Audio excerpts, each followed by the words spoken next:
আসসালামু আলাইকুম। আমি Abdul Aziz, garments excellence with Aziz channel থেকে আপনাদের স্বাগত জানাচ্ছি। আজকে এমন একটা বিষয় নিয়ে আলাপ করব, যেটা হইলো ফ্যাক্টরি লাইফে কিছু কোশ্চেন অ্যান্ড আনসার থাকে, মানে কারখানার ভিতরের কিছু অজানা গল্প থাকে, সেটা আপনাদের সাথে শেয়ার করব। সো চলুন শুরু করা যাক। আজকে টপিকে একটা বিষয় আছে, গোস্ট ডব্লিউআইপি, মানে গোস্ট ওয়ার্ক ইন প্রসেস। এটা কি?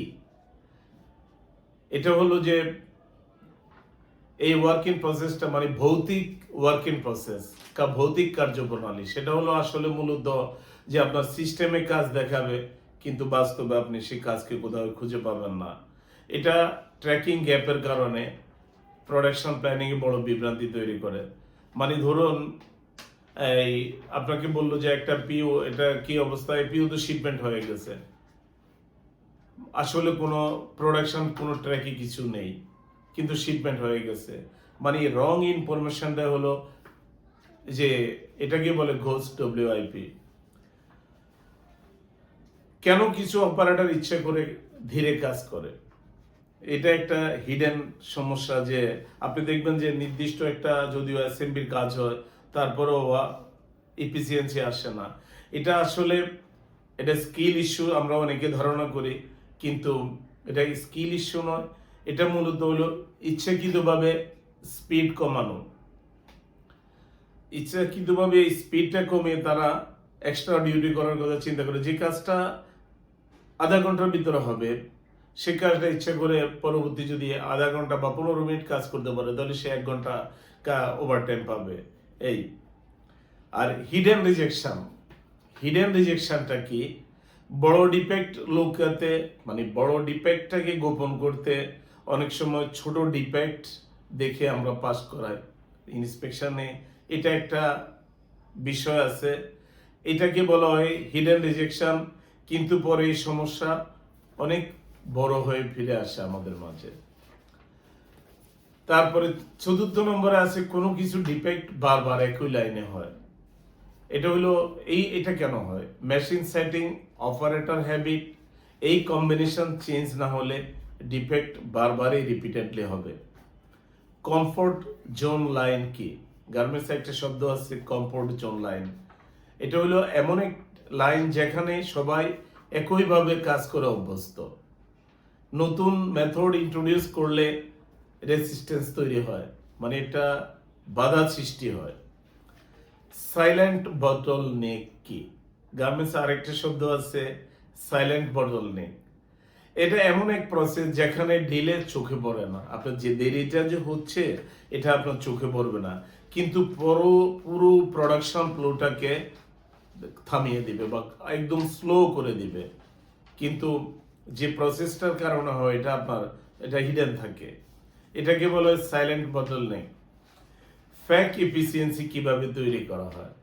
লো কমপ্লেক্সিটি কাজ বেশি দেখে, মানে যে কাজগুলোর কমপ্লেক্সিটি একবারে কম, সেগুলোকে বেশি দেখিয়ে ওভারঅল এফিসিয়েন্সি আর্টিফিশিয়ালি ভাবে বাড়ানো হয়। রিপোর্ট ভালো দেখায়, কিন্তু বাস্তবে পারফরমেন্স আসলে ভালো আসে না। 8 নম্বর প্রশ্নে আমরা একটা জিনিস, আরেকটা বিষয় আছে, স্যাম্পল পারফেক্ট হলো বাল্ক প্রোডাকশনে কেন প্রবলেম হয়? মানে আমরা স্যাম্পলটা স্মুথলি করলাম, কিন্তু বাল্ক প্রোডাকশনে করতে পারি না। এখানে স্যাম্পলটা করা হয় সিঙ্গেল পিসের উপর একটা ফোকাস দেওয়া হয়, মানে প্রতিটা অপারেশন খুব সেন্সিটিভ ভাবে করা হয়। কিন্তু বাল্কে এটা ভেরিয়েশন হয়ে যায়, কারণ ওখানে থাকে কাজের একটা চাপ থাকে, আর কাজের একটা গতি থাকে, স্পিড থাকে। এই জন্য স্যাম্পলে যেটা বাস্তবে পারফেক্ট করা হয়, এটা কিন্তু বাল্ক প্রোডাকশনে সম্ভব না। ইন্ড লাইন প্রেসার ইফেক্ট কি? শিপমেন্ট ডেডলাইন কাছে এলে কোয়ালিটি কমে যায়, আর কোয়ান্টিটি ফোকাস হয়ে বেড়ে যায়। এটাই হলো ইনলাইন প্রেসার ইফেক্ট। মানে কাজের যখন মালে কোনো একটা লটের শেষ দিকে আসে, তখন এটা একটা প্রেসার থাকে যে এই ডেডলাইন, কালকে তো শিপমেন্ট করতে হবে। তখন এটার উপরে একটা প্রেসার পড়ে, যার কারণে কোয়ালিটিটা এফেক্টেড হয়।